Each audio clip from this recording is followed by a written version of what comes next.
All right, and we are live. Let me make some adjustments here. There we go. I'm broadcasting out of beautiful Franklin, Tennessee, just south of Nashville. I'm psychotherapist Travis Hill, and this is Navigate Life, a show where we talk about relationships, mental health issues, work stress, technology's effect on us, and many other topics. We're going to be live weekly on Mondays at 5 p.m. Central on Facebook Live and Fire Talk. So if you've been following me at all in the past, Navigate Life has been a podcast that I've been doing for on and off for about 6 months to a year now. And I've usually done it where I've recorded the video for the podcast, put that up on the website, and then, submitted the podcast to the RSS feed so you could listen to the audio. And what I wanted to do was I wanted to include more audience interaction. So this is the first broadcast for Navigate Life. I am live streaming right now on Facebook Live and Fire Talk. George, good afternoon to you as well. So what we're going to do with this broadcast over time is we're going to include some more audience participation. But for now, what I'm going to do is, as I'm broadcasting, I'm going to talk about a topic that I think would be of interest to kind of a more general population, and then include some news articles later on. I'll start and add that stuff later. But I'm going to keep this broadcast today short. And as I was thinking about a topic to talk about, I found myself going back to a topic that I usually discuss, and that's anxiety.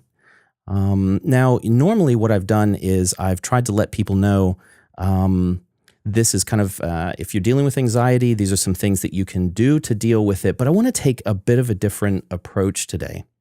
If you're interested in coping with anxiety, you can go to my website, navigatelife.co. I have some videos there that already talk about this. But for today, I'm going to talk about it a little bit differently. And the reason is that I try to keep up with the psychology world and counseling and stay up to date on all of that. And one of the things that I've found really frustrating is I see articles that talk about how can you help somebody who deals with anxiety. And in particular, the articles usually say things like, these are the 7 things you don't want to say to someone with anxiety, or these are the 3 things you don't do when somebody's having a panic attack. And so I thought those are fine. I'm going to review them today, but then I'm going to talk about what you should do instead, because this is something that isn't discussed when it comes to dealing with somebody who is going through a panic attack or an anxiety attack. Now, the articles that talk about what not to say usually include things like, don't worry, just relax, don't think about it, get over it. These are the things that you don't say to someone having an anxiety attack. The reason is that when you tell somebody, for example, don't worry about it, they can't stop worrying. This is kind of like telling someone who is having a heart attack to just slow down your heart rate. Doesn't work very well that way. So in the same vein that someone having a heart attack can't just reduce their heart rate, someone having a panic attack can't just relax. Now that you know what not to say, which all the articles talk about, let's talk about what you should say instead. So here's what you want to do. What you want to do is you want to ask them what they need.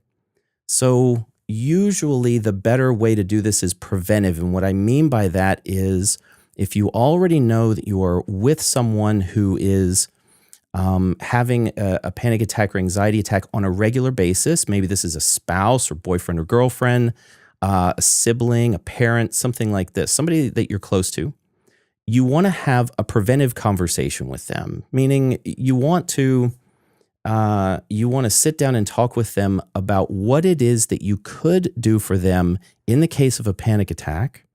And that way, having that discussion ahead of time means that you're able to work with them while they're having a panic attack. Here's why the conversation has to be ahead of time. People who have panic attacks expect different things when they're having a panic attack. They have different expectations of the people around them.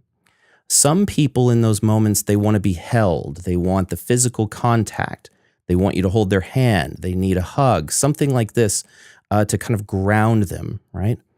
Other people, they want you nearby, but they don't necessarily want you intervening in any way.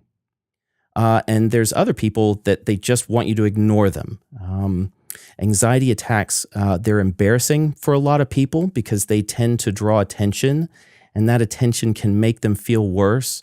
So what you want to do is you want to have a conversation with them about what their needs are from you ahead of time. Hi, Randall from Florida. Yeah, deep breathing, absolutely. So Randall says, I use a deep breathing method for dealing with panic attacks. That's fantastic. And we're going to talk about some ways that you can cope with anxiety in general. Deep breathing, I actually have an MP3 on diaphragmatic breathing on the front page of my website over at navigatelife.co. It's just a free MP3 if you want to check it out. Xanax is a medication, Randall, that works pretty well for anxiety attacks. It can, but the trouble with it, of course, is that as a benzodiazepine, it can be addictive. And so that's kind of the struggle that people have when they take it. I've also found that psychotherapy helps a lot on top of the medication when it comes to anxiety, because psychotherapy is dealing with the reasons behind the panic attack and not just necessarily the symptoms. Yeah, the detox is horrible, Randall, you're right. So for people who don't deal with anxiety or panic attacks, I want to give you a little bit of a basic understanding of what's going on during a panic attack. So what's happening is anxiety is just merely a physiological fear response, even if there's no stressor present, right? Even if nothing's really happening. And so what happens is blood rushes to the torso area. It rushes from the head, from your arms, from your legs. And so what it does is it rushes to the torso. And what it will do is this creates a situation of clammy hands, cold, sweaty hands, cold, sweaty feet. This is actually where we get the phrase cold feet from. So if someone's nervous about getting up on stage, or they're nervous about getting married and they might be getting cold feet, that's where we get the phrase, is because this is actually a physiological response during an anxiety attack. Other symptoms that someone deals with are vertigo or dizziness. They might be dealing with nausea. These are pretty typical for an anxiety attack. So on top of talking with someone as a way to kind of, talking with someone in a preventive way to be able to help them, assist them with a panic attack, some basic ways that you can address them and say, look, these are some of the things you might want to consider doing would be a hot bath or a shower, or running your hands under hot water. What this does is this redistributes that blood that has rushed to your torso back to the extremities. So if the physiological response is for the blood to rush to the torso, we can have it leave the torso and go back to our arms and our legs and help us feel better. You can take a look at things like essential oils, frankincense. There's some other ones out there have actually shown to be fairly effective. New research that's recently come out is probiotics, if you can believe that. They're finding that probiotics are fantastic for dealing with depression and anxiety. There's some sort of brain-gut connection. The research actually isn't solid on what's going on right there yet. They're doing more research with it, but probiotics and prebiotics seem to be a way to go as a preventive measure for anxiety. You also want to make sure that you're getting quality sleep. That can be difficult when you're dealing with the anxiety because it wants to keep you up, but sleep does help. Supplements are also another thing to consider. Supplements that have shown to be pretty effective are things like L-theanine, kava, although there are some issues with kava having to do with the liver if you take too much of it. And so those are some things that you can talk with your significant other, your family member, relative, somebody you know who's dealing with a panic attack, to be able to help them and assist them. So you want those conversations to be preventive. Randall says, I believe I'm thinking too much in all honesty, worrying about things I shouldn't even worry about. Yes, that's actually one of the ways that psychotherapy helps deal with anxiety, is that what it can do is it will confront the cognitive distortions that tend to perpetuate the anxiety through those thoughts. So the worrying and then the worrying about worrying, we call this ruminating. And so learning to kind of confront that that cognitive beliefs, the irrational beliefs, to be able to assist. Anxiety attacks only last a few minutes for Randall, and you write them out. Yeah, that's actually pretty normal. It's funny, they've actually done some research to find out how good people are at predicting their own panic attacks or their own anxiety attacks. And when people are very in touch with their bodies and what's going on in the anxiety, what happens is they can predict with about an hour ahead of time. But if you get hooked up to machines, EKGs, these types of monitors, it turns out the machines can actually predict a panic attack about 5 hours out. So people are actually not as good at keeping in touch with their physiological sensations, their body, their mind, to be able to predict a panic attack. This is where mindfulness techniques can come into bear to help out with anxiety and panic. We're going to talk about on this show, we're going to talk about, not this episode, but we will talk about navigating mindfulness. We're going to talk about other emotions that get tied to anxiety, like anger, things like that. So we're going to kind of readdress anxiety as we go through these broadcasts. So yeah, we need to understand the triggers of the panic attack as well. Absolutely. So triggers for a panic attack can be anything. It can be stress you're dealing with at work. It can be troubles at home, relationship problems.